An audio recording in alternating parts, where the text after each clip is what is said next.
दोस्तों, मैं हूं साइकोलॉजिस्ट डॉक्टर प्रशांत भीमानी। रेडियो सिटी 91.1 एफएम पर मेरे शो मन का रेडियो में आपका स्वागत है। हम जानते ही है कि पोर्नोग्राफी जैसे एडल्ट कंटेंट से बच्चों पर गलत असर पड़ता है, मगर क्या आप ये जानते हैं कि उससे भी ज्यादा गलत असर हिंसा देखने से होता है।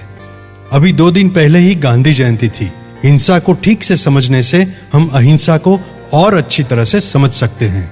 आइए आज इसके बारे में मनोवैज्ञानिक बातें करते हैं। दोस्तों, मनोविज्ञान कहता है कि आक्रामकता इंसानों में मूलभूत वृत्ति के रूप में दबी पड़ी होती है। हम इस वृत्ति को अलग अलग तरीकों से अभिव्यक्त करते हैं, जो हमने बचपन में सीखी होती है।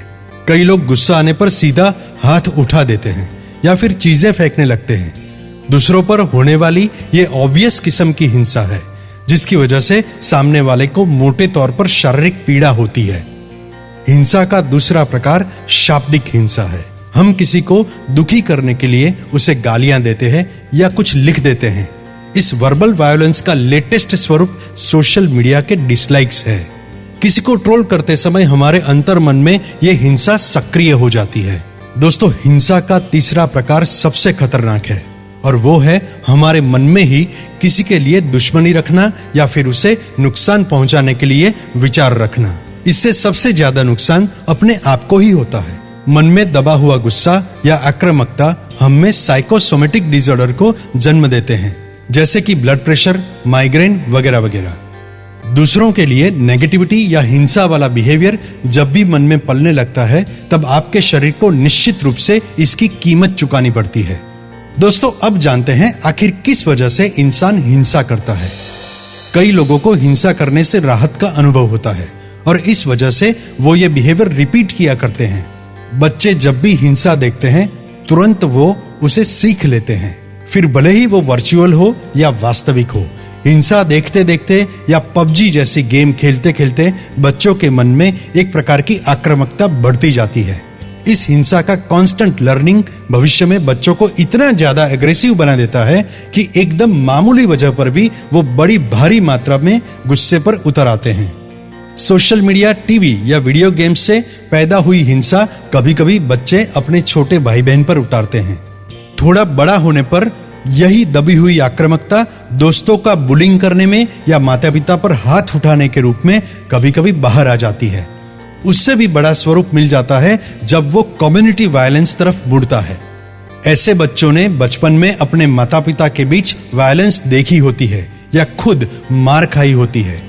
कभी कभी बहुत पेनफुल पनिशमेंट पाने वाले बच्चे बड़े होकर खतरनाक रूप के हिंसक बन जाते हैं।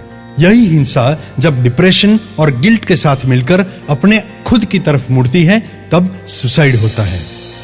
एक बहुत बड़ा सवाल है, क्या हिंसा से बचा जा सकता है? जवाब है, मोटे तौर पर बचा जा सकता है। शारीरिक हिंसा का सभ्य समाज में कोई स्थान नहीं है। अगर बचपन हिंसा मुक्त हो तो भविष्य का नागरिक अहिंसावादी और ज्यादा संवेदनशील होगा। जब दूसरों को जाने अनजाने में दुख पहुंचाने के लिए शब्दों का प्रयोग करते वक्त हमें यह सोचना चाहिए कि इन शब्दों के टेम्पररी प्रयोग से क्या कोई परमानेंट नुकसान तो नहीं होगा। हम कई बार ओपिनियन के नाम पर गैर जिम्मेदाराना स्टेटमेंट्स करते रहते हैं। भविष्य में यह हैबिट न बन जाए, इसके लिए बच्चों में क्रिएटिव क्रिटिसिज्म की हैबिट डेवलप करनी बहुत जरूरी है।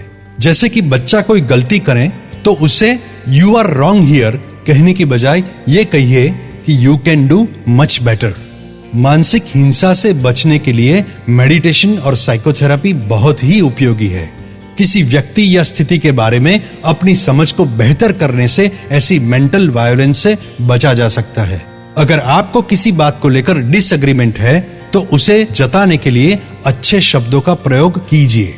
दोस्तों, कई 100 साल पहले हिंसा का मूलभूत उपयोग सेल्फ डिफेंस के लिए होता था। याद कीजिए, जब इंसान गुफाओं में रहता था तब खुद की रक्षा के लिए या अपने जीवन को टिकाए रखने के लिए हिंसा करता था। लेकिन अब वैसी जरूरत नहीं रही। हालांकि देश की रक्षा करने वाले सैनिकों को जो हिंसा करनी पड़ती है वो अनिवार्य होती है। दोस्तों, किसी पर कटाक्ष या सरकाज़म करना वर्बल वायलेंस का सोशियली एक्सेप्टेड स्वरूप है। फिर भी इस दुनिया में हिंसा और प्यार में प्यार का पलड़ा हमेशा भारी रहा है।